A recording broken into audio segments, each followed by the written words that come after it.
ஐயனார் துணை சரியில்ல. அடுத்து வர எபிசோட்ல எல்லாருமே இப்போ சந்தாவோட வீட்டுக்கு போயிட்டு மறுபடி பொண்ணு கேட்குறாங்க. இப்போவாவது நீங்கள் சந்தாவை எங்கள் அண்ணனுக்கு கல்யாணம் பண்ணி கொடுங்க.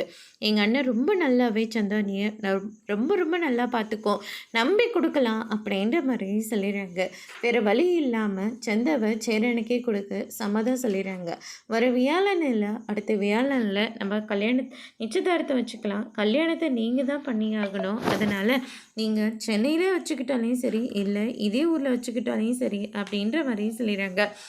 இல்லை நாங்கள் கல்யாணத்தை சென்னையிலே வச்சுக்கிறோம், நிச்சயதார்த்தம் வேணால் நாங்கள் இதே ஊரில் பண்ணிக்கிறோம் அப்படின்ற மாதிரி சோழன் சொல்லிடுறாங்க. 2 பேரும் தனியாக பேசணுன்னு ஆசைப்பட்டதுனால பர்மிஷன் வாங்கி தனியாக போயிட்டு பேசுகிறாங்க. சந்தா, நீ ஏதோ சொன்னதுனால அந்த கல்யாணம் நின்று போச்சு, என்னையும் ஆமான்னு மட்டும்தான் சொன்னேன்.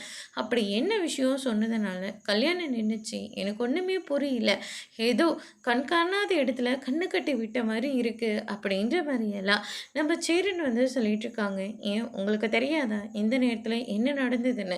ஹரிஷ் பையா இல்லாத போது நீங்கள் தானே என் கூட இருந்தீங்க, அப்போ தான் இது எல்லாமே நடந்துச்சு அப்படின்ற மாதிரி சொல்லிடுறாங்க.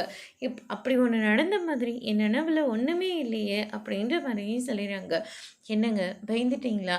இந்த கல்யாணம் எங்கே நடந்துருமோன்ற ஒரு பயத்தில் தான் நான் இப்படி ஒரு பொய்யோ சொல்லிட்டேன். மற்றபடி உங்களுக்கோ இல்லை எனக்கோ எதுவுமே நடக்கலை அப்படின்னு சொல்லிட்டு நம்ம சந்தா சொல்லிடுறாங்க. ஆனால் இருந்தாலையும் நீங்களே என்ன சந்தேகப்பட்டுட்டீங்களே அப்படின்ற மாதிரி சொல்லிடுறாங்க. அப்படிலாம் இல்லை அப்படின்னு சொல்லிட்டு சேரன் சமாளிக்கிறாங்க. அதோடு முடிச்சிருக்கு.